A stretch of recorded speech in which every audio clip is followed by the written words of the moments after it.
Murder. Chalk outlines. DNA tests. Blood. Anonymous tip. Beheadings and disembowelments. Fingerprints. The yellow tape that they have on crime scenes. Witness statements. Stakeouts with my cop friend and we drink coffee. UV lights that they can see on. 5 minutes. Yep, this is going to be a true crime podcast in about 5 minutes. Belle does her best to stick to the time. And I'm going to sit back, relax, and hand the mic over to Liam this week. It is a peaceful hijack. Earlier today I said, Belle, I watched a true crime docuseries this week, front page Netflix. Maybe a lot of other people are watching it. It's called Gone Girls. While it was in my head, I thought I'd give you the week off. Let's do it. So obviously, super horrible story. But this is interesting because there's a movie that came out on Netflix in 2020 called Lost Girls. Sorry, Liam. Sorry, Belle. Do you know the story? Just curious. Yeah, I know. I've listened to the podcast of it before. Right, okay, yes. There's a movie that came out called Lost Girls.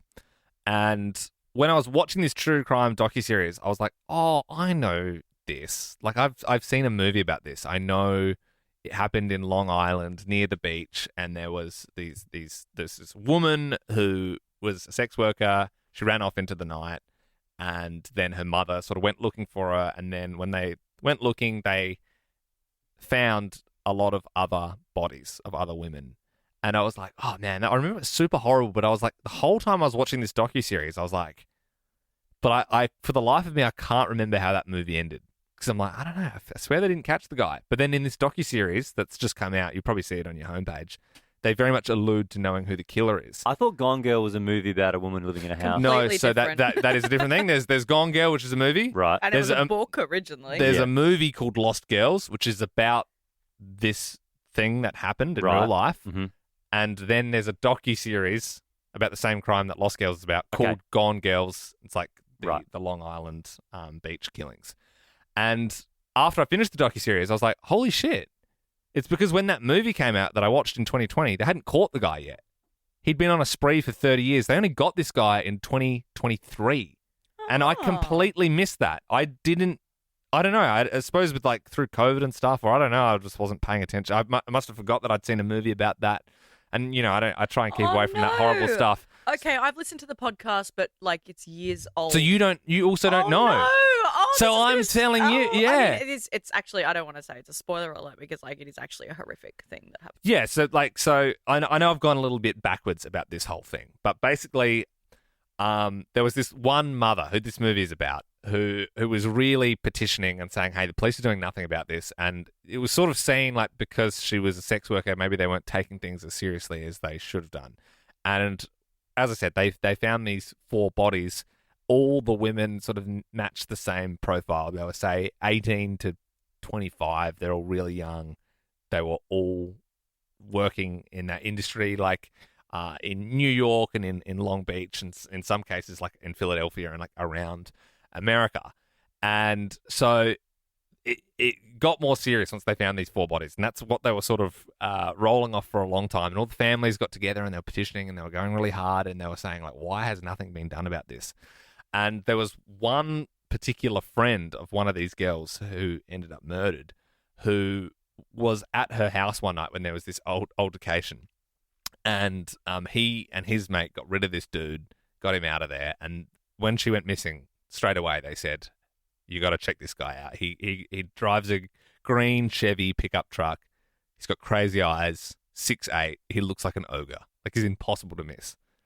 And the police didn't take them seriously. Once again, probably because of the sort of work they were doing, right? And it turns out 15 years later, the dudes are spot on. Like, the guys who put that report in, they were right. And so there was a lot of corruption in the police force in Long Island. And so, like, the district attorney and also the chief of police are actually now in prison for other things that you can watch the series if you want to see it. Not really to do with the murders, but there was corruption there. They weren't the best dudes in the world. They're clearly not really taking this investigation seriously. So they end up, they're searching for this one girl who was running away, right? They'd found these 4 bodies already. And then they end up finding 12 in the same strip of beach So that was my question. Where are they finding them? Just like, so, you know how there's like the dunes between the sand and like Yep. the road, Yep. you know, and it's normally you're not allowed in the dunes. Yeah, they're all in a similar area. Pretty much, Wow. very close. Well, I suppose it was quite a distance, but also not far enough away for it's like these are clearly it's the same sort of thing. Yeah. And so, and it's really horrible. Like it's honestly, you know, if you're into true crime, you might want to watch it. It's 3 episodes, but it's like it's dark, man. It's not a nice thing the way these people were killed. And so the families are trying to get answers and they're identifying more and more and more.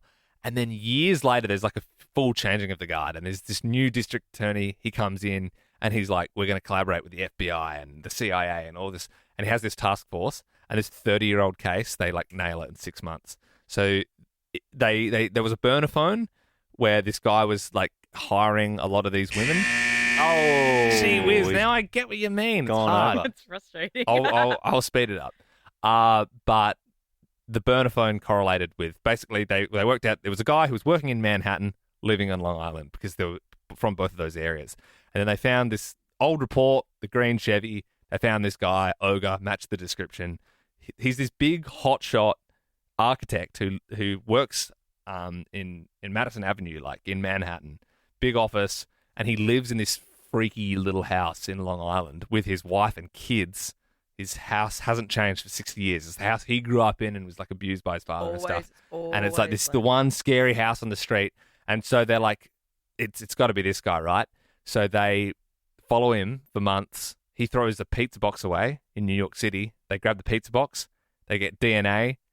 It's a 99.96% match on all the DNA and the hairs that they found on all of those bodies connecting him to all those cases. So they get him. And now it's fresh. Like he hasn't had his trial yet. So it's all alleged, but he's the guy. Like and the Allegedly. crazy bit went allegedly. But when I was watching it, I was like, man, like those guys, they said 15 years before, check this guy out. Do And they're we like, know- how many 6'8"? And the guy is huge. Like you see him when they're wheeling him out in the cuffs. He's like almost 7 foot and just like gross looking big fat guy. Like looks like Shrek. Like, Did people in the 15 years that the people did the plea, and then did other people die? 100%.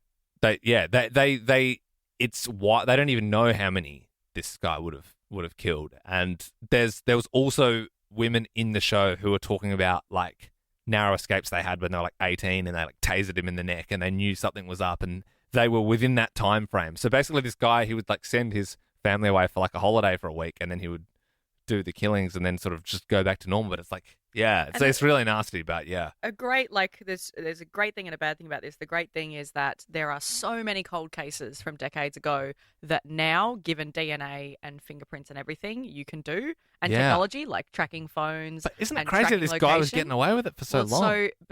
The horrible part of this is there are so many, dare I say, like, true crime stories, but there are so many out there that they're just copycats of Jack the Ripper. They are all the Yeah. same. They go after sex workers. They get away with it for years and years, and they usually have a family at home who they send away, and they're you would never suspect him on the street kind of guy. Yeah. And he's got all the friends in the right places. It's always What's that really guy. because he was an architect, so they had footage of him talking, like doing an architect video in the real estate agents they have that in there, and you're like, oh, it's weird knowing that Yep. he's living this double life the whole time. Yeah. Mm. Sorry, I've blown a bit over, and I get it. Belle, I'll never ever say a bad word Yeah, about but you going over time. Also, again. when the Ever. timer starts and you Ever. start just gossiping about other stuff, and I'm stressing about time, think about We this don't time. do that though.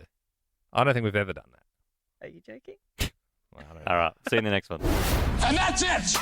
Like that podcast? There's heaps more to listen to if you just scroll back or download the Nova Player app. Ben, Liam, and Belle.